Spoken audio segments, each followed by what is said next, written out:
देख रहे हैं पंचायत दिशा न्यूज।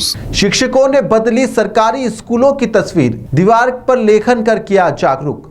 सरकारी स्कूल दिखा निजी स्कूल से भी ज्यादा सुव्यवस्थित और सुंदर। शिक्षकों की मेहनत से सरकारी स्कूल का बदला कायाकल्प। छिंदवाड़ा जिले के पड़ताल में है सरकारी स्कूल।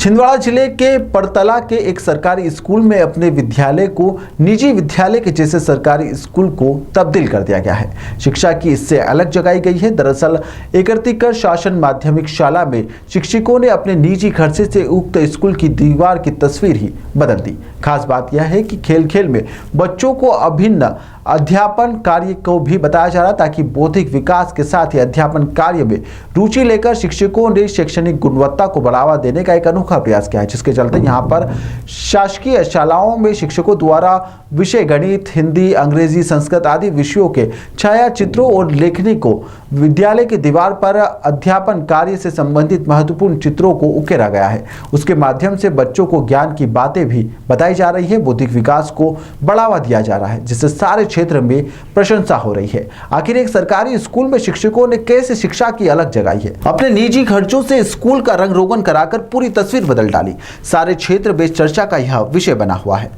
शिक्षकों ने आसपास में चंदा लेकर स्कूल को बनाकर एक मॉडल पेश किया है। शिक्षकों ने बताया कि बच्चों की पढ़ाई ठीक हो सके, इसको लेकर लगातार प्रयास किए जा रहे हैं। अतिरिक्त इसके जो भी प्रयास होगा, और बजट नहीं था, लेकिन हमने पढ़ाई अच्छी हो सके, इसके लिए अच्छे भविष्य उन बच्चों को मिल सके, इसके लिए शिक्षकों ने आपस में चंदा लिया और कुछ जन भागीदारी भी की, जिसकी बदौलत स्कूल को बेहतर बनाने की कोशिश लगातार की जा रही है।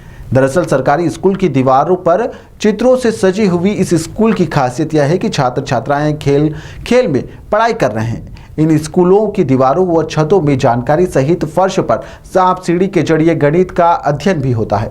यहाँ पर बिना किताब के भी पढ़ाई हो सकती है। शिक्षकों ने गणित के सूत्र, विज्ञान की परिभाषा सहित अंग्रेजी के अक्षरों तक दीवारों पर बना दिए हैं, जिससे कि अगर बच्चे पुस्तक लेकर भी नहीं आए तो देखकर पढ़ सकते हैं। वैष्णवी विश्वकर्मा है और मैं बाल कैबिनेट की शिक्षा मंत्री हूँ, और साथ ही साथ मैं पुस्तकालय का संचालन भी करती हूँ। तो जो बच्चे होते हैं उन्हें जो बुक्स पढ़नी रहती है उनको वो पढ़ने का मौका मिलता है, और जो हम मतलब डे वाइज बच्चों लोगों को बुक पढ़ाते हैं और फिर वो जो रजिस्टर में एंट्री करवा के और वो बुक ले जा लेते हैं। किस प्रकार की किताबें हैं आपके पुस्तकालय में? यहाँ सूरज चंदा, विज्ञान, विवेकानंद जी, हमारे जो भारत के सेनानी हैं, उन्हीं सभी से प्रेरणादायक पुस्तकें हैं। मैडम, ये आपने पूरे स्कूल में नवाचार किया हुआ है जी। तो उसमें अभी आपको और किन चीज़ों की आवश्यकता पड़ रही, शासन से क्या मांगे आप? शासन से सबसे पहले तो हमें बाउंड्री वाल चाहिए। बाउंड्री वाल नहीं होने के कारण हम स्कूल के लिए जो और आगे हमको कुछ करना चाहिए वो हम नहीं कर पाते हैं।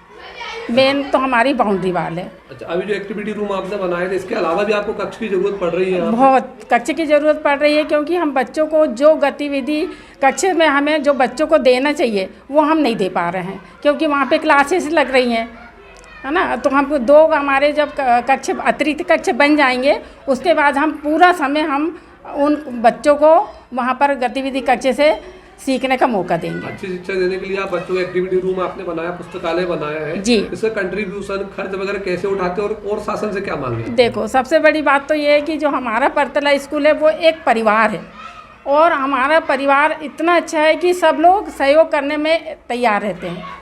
ये जो सब पूरा जो तैयारी जो भी हुई है, कुछ शिक्षकों ने अपना दान दिया है, और इससे हम लोगों ने बहुत कुछ किए हैं। पंखे वंखे जो लगे हैं स्कूल में वो सब हम लोग के दिए हुए लगे हुए हैं। कुछ डाइट द्वारा दिए गए हैं सहयोग, और कुछ हम लोगों ने लगाए हैं ना। और हम बहुत कुछ करना चाहते हैं स्कूल के लिए। स्कूल के लिए तो इतना कुछ करना चाहते हैं, लेकिन हम मार खाते हैं तो सिर्फ बाउंड्री वाल से। क्या नाम है आपका? श्रीमती श्यामा मस्कोले, प्रधान पार्टी के।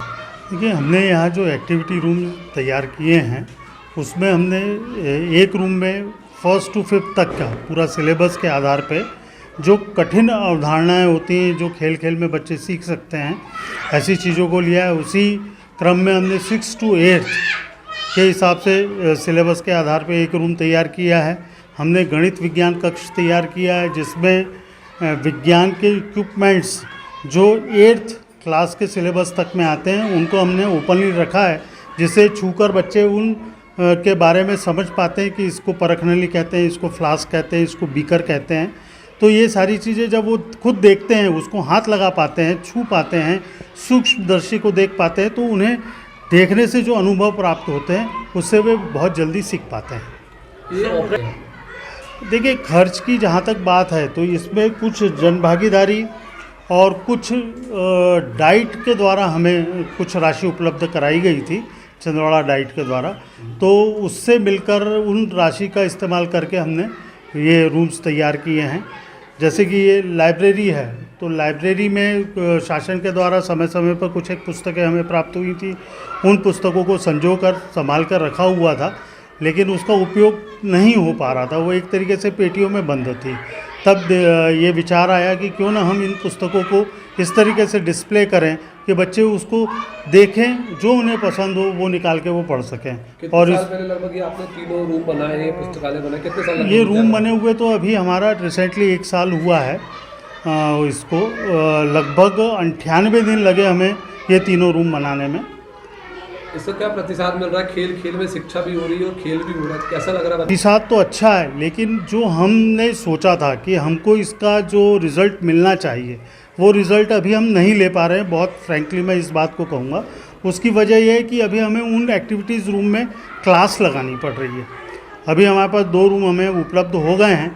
जैसे ही वो रूम तैयार होंगे तो क्लास हमारी शिफ्ट हो जाएगी, तो फिर टाइम टेबल के हिसाब से बच्चे एक्टिविटी रूम में जाएंगे और स्कूल के सारे बच्चों को उसका पूरा लाभ मिलेगा। मनीष भट्ट।